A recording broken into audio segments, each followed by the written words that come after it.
দেখিল তাতে টলিবার নয়, অনন্তকাল হবে মরে গেলে মরতে, নরক যাতনা ছিল গেলে ভালো, ক্ষমায় আমার মুখ জ্বলে গেল, আঘাত করিয়া কে আঘাত পেল বুকে, সর ঐশ্বর্যে নাই অভিমান, অদমে করে সে যে মর্যাদা দান, জগতের ভয় ভাঙালে এতে কি দুঃখ, ভৃগুকণ সোনমুড়ো করে করিয়া আঘাত দুঃখিত নয়, তার ক্ষমা মরে ব্যাকুল করেছে মূর্খ।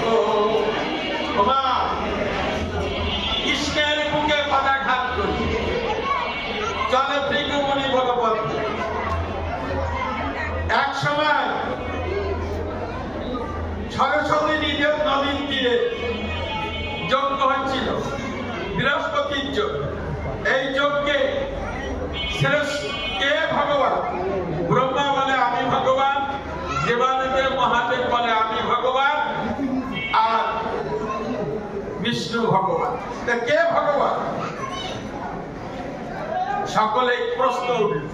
তখন ওই যজ্ঞের মধ্যে যিনি জ্যেষ্ঠ এবং শ্রেষ্ঠ ছিলেন ভৃগু, ভৃগুকে ডেকে বললেন, মহারাজ, ভৃগুকে বললেন, মনিবার আপনি তো সকলের জ্যেষ্ঠ এবং শ্রেষ্ঠ, তা বলুন কে ভগবান? কাকে ভগবান বলবো? কাকে ভগবান বলবো? কে ভগবান? তখন বললেন, এক কাজ করুন, আমাকে কদিন সময় দিন, আমি কে ভগবান আমি পরীক্ষা করে আপনাদেরকে জানাবো, বলে আপনি যা বলবেন সেটি আপনার মেনে। তখন ভৃগুর উপরে দায়িত্ব দিলেন। ভৃগু প্রথমে গেলেন ব্রহ্মার কাছে, ব্রহ্মাকে স্তুতি করলেন না, তার সম্মান দেখালেন না। ব্রহ্মা ক্রোধে বললেন, আমি সৃষ্টিকর্তা, আমি ব্রহ্মা, তোমরা আমাকে সমাদর করো না, তুমি আমার মানুষ পুত্র ভৃগু, তোমার এত বড় স্পর্ধা। ব্রহ্মা খুব ক্রোধ করলেন। ব্রহ্মা যখন ক্রোধ করলেন, ভৃগু ওই স্থান পরিত্যাগ করলেন। ভৃগু যখন ওই স্থান পরিত্যাগ করলেন, সোজা এবার গেলেন কৈলাসে। দেবাদিদেব মহাদেব পার্বতীকে নিয়ে বসে আছে কৈলাসে। এখন দেবাদিদেব মহাদেব যখন লক্ষ্য করলেন ভৃগু এসেছেন, তখন ভৃগুকে দেখে ভৃগুকে আলিঙ্গন করতে গেলেন। বলে, সর্বভূতরায়, তুমি তো ভূতরায়, সবসময় ভূত প্রেতদের সঙ্গে থাকো, শ্মশানে পড়ে থাকো, তুমি যদি আমার এখন শুয়ে দাও, আলিঙ্গন করো, তাহলে আমার এখন স্নান করতে হবে। শুয়ে না, সরে দাও ভূতরায়। এই যখন এমনি ভাবে যখন অপমান করলেন, আর তো দেবাদিদেব মহাদেবের ত্রিশূল নিয়ে উঁচু করেছে। পার্বতী বললেন, শ্রী শ্রী শ্রী, অতিথি নারায়ণ গৃহে এসেছেন, আর শত্রু হলেও তাকে কখনো অনাদর করতে নাই, সমাদর করতে হয়। এ কি করছেন প্রভু? হ্যাঁ, ভুলে গেলে আবার শান্ত করলেন। আর এবার একেবারে সোজা দ্বারকায় চললেন, যেখানে ভগবান রাজ্য পরিচালনা করেছেন। সে দ্বারকা রাজা হয়েছিলেন, সেখানে যে উপস্থিত হয়েছে। আর ভগবান চিন্তা করলেন, ভৃগু এসেছে, ভৃগুর জন্য, ভৃগুর এই ক্রোধ দেখে এদিকে দুই জায়গায় অপমানিত হয়ে ভৃগু মহা ক্রোধ হয়েছে। এই ক্রোধ করে যখন গেছে, তখন ভৃগুর ভয়ে ভগবান তখন কি করেছে, কপাট নিদ্রায় নিদ্রিত হয়েছে। কপাট নিদ্রায় জেগে ঘুমাচ্ছে, মানে চোখ বন্ধ করে আছে কিন্তু জেগে আছে, সবই জানে, কপাট নিদ্রায় নিদ্রিত হয়েছে। আর যে সোজা যে ভৃগু যে কি করলেন, ভগবান যেখানে নিদ্রিত আছেন সেখানে যে দুই পাতে ভগবানের পক্ষে লাথি মারে, খুব সজোরে ভগবানের পক্ষে লাথি লাঠি যখন মারলেন, ভৃগুর লাঠি খেয়ে ভগবান চমকে উঠলেন, চোখ মেললেন। ও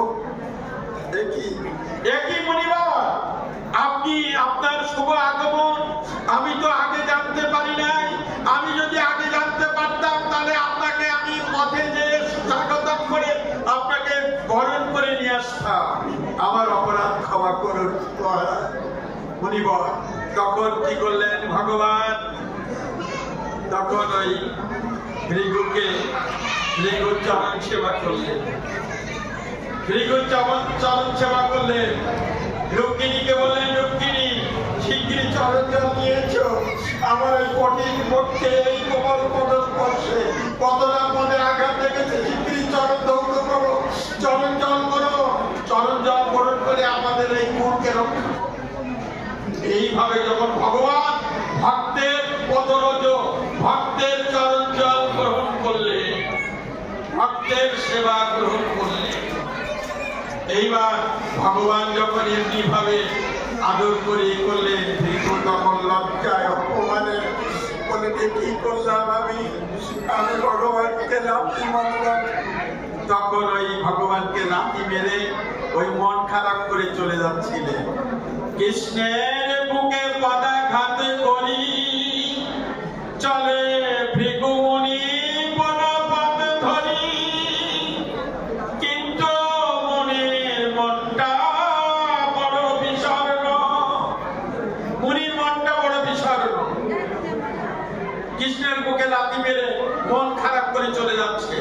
কয়েক চারবার পথে হয়েছে, চারবার ঋষি পথে সাথী হয়ে শক্তিমানকে মারিয়াছ লাথি। হ্যাঁ, আরে শক্তিমানকে মেরেছ লাথি, গৌরব সে তো বেদনা মনে কি যোগ? হ্যাঁ, তোমার মন খারাপ কেন?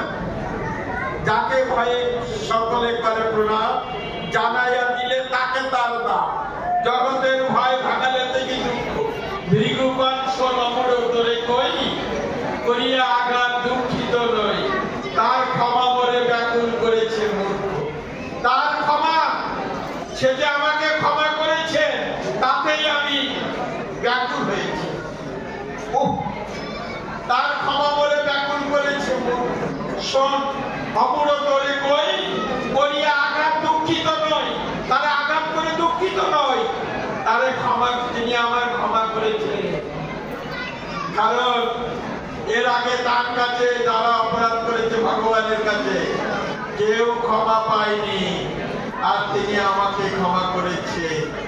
শক্তিমানকে মারিয়াছ লাথি, গৌরব সে তো বেদনা মনে কি সবে ভয়ে করে তারে প্রণাম, জানাইয়া দিলে তাকে তার দাম।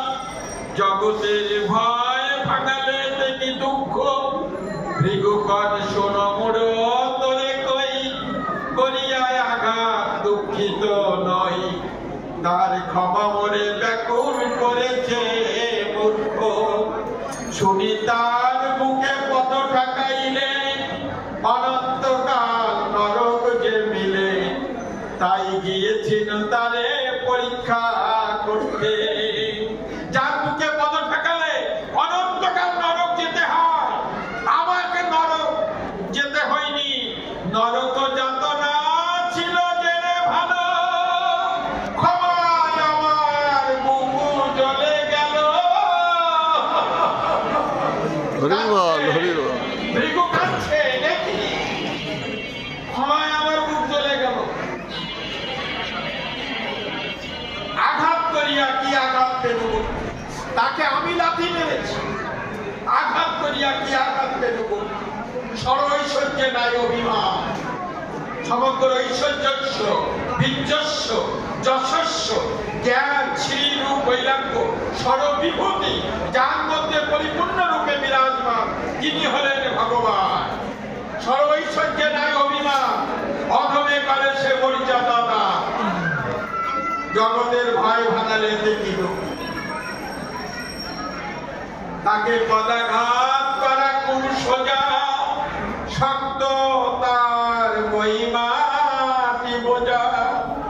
করুণার নাই রে অন্ত, যিনি জগদীশ বিশ্বম্বর সব পদ পরে তাহার উপর, তার পদ পায় সে যে বড় ভাগ্যবন্ত। জয় জয় জয় গৌর প্রেমানন্দ।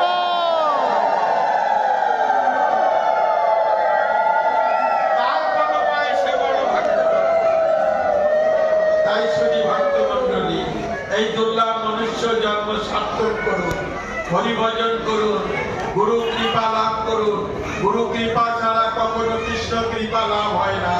গুরু কৃপা না হলে এই দুর্লভ মনুষ্য জন্ম সার্থক হবে না, কৃষ্ণের কৃপা লাভ করা যাবে না।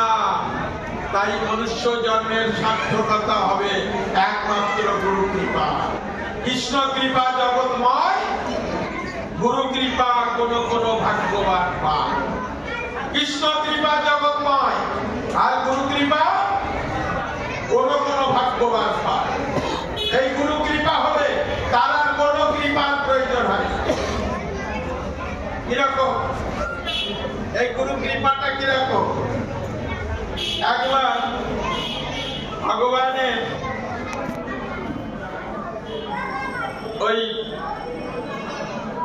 স্মরণ গরল খণ্ডনা মম শিরমসি মণ্ডনা দেহি পদ পল্লব মুদরা। জয়দেব জয়দেব জয়দেব আর পদ্মাবতী জয়দেব কি করেছিলেন?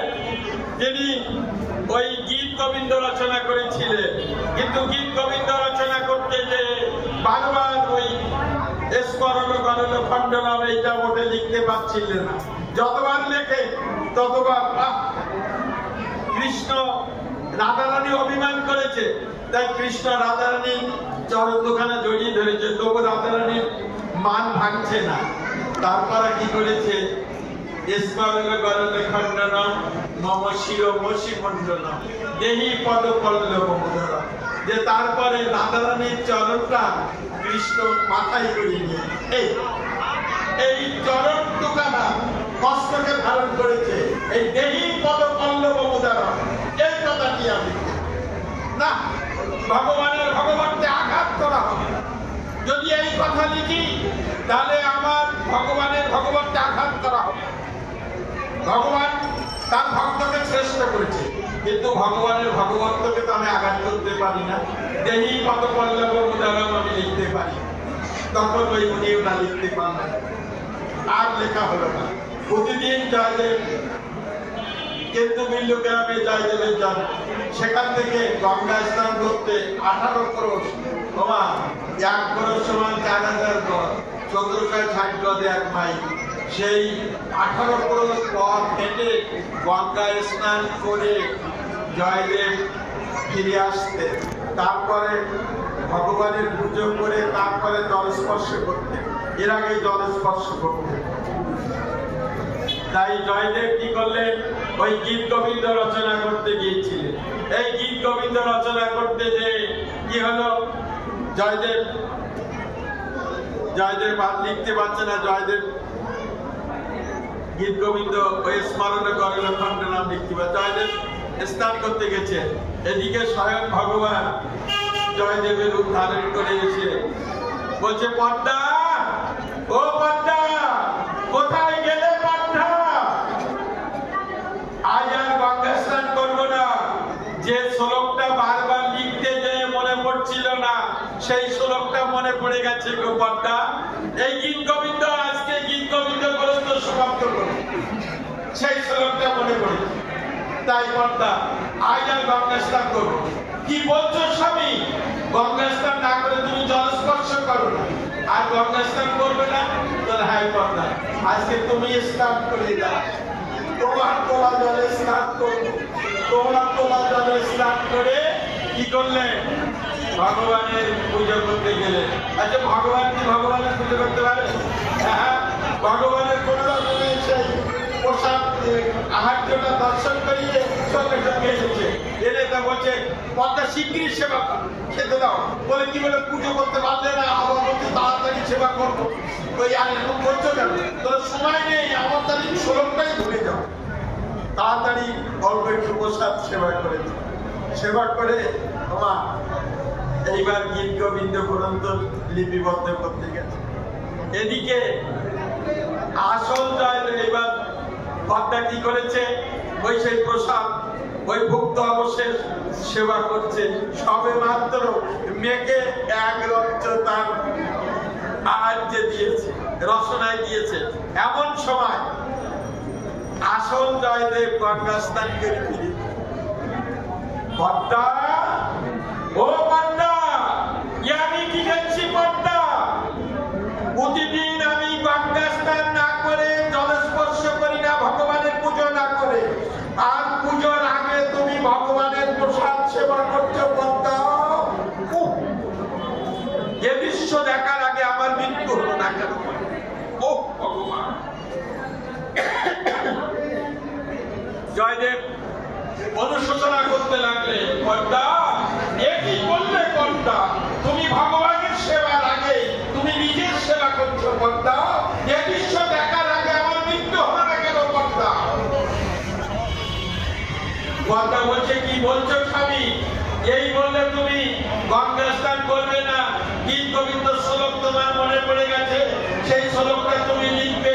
এই পুজো করলে কোন রকমের পুজো করলে আবার প্রসাদও ঠিক মতো আস্বাদন করলে, একটু আস্বাদন করলে আবার আস্বাদন করে তুমি গীত গোবিন্দ রচনা করতে গেলে, ফিরিয়ে গেলে, আর এখন তুমি শিখতে বসনে দাঁড়িয়ে যে তুমি আমার অপমান করছো স্বামী, এর থেকে আমার মৃত্যু দেওয়া হবে স্বামী।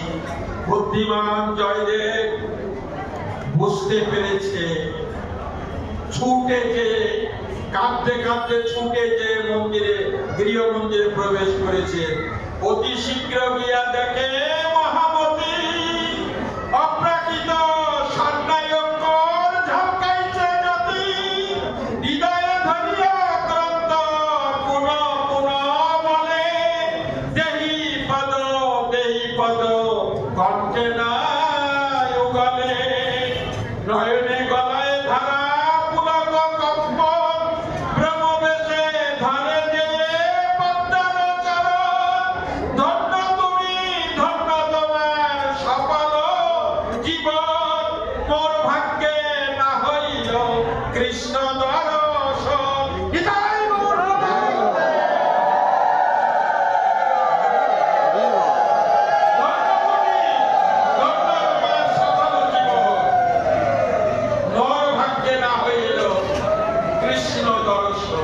পদ্মা, ও পদ্মা, পদ্মার চরণ দুখানা জয়দেব জড়িয়ে ধরে বসছে। পদ্মা, তোমার উৎকৃষ্ট প্রসাদ আমার একটু দাও পদ্মা, আমি ভগবানের মহাপ্রসাদ আর ভক্তের মহাপ্রসাদ আস্বাদন করে আমার ভগবান সাধনা সার্থক। শনি ভক্ত মন্ডল, সর্বেত্র সুখেন সত্য, সর্বে সত্য নিরাময়া, সর্বে ভদ্রাণি পশ্যন্তি, মা কর্ষিত দুঃখ মম প্রিয়া।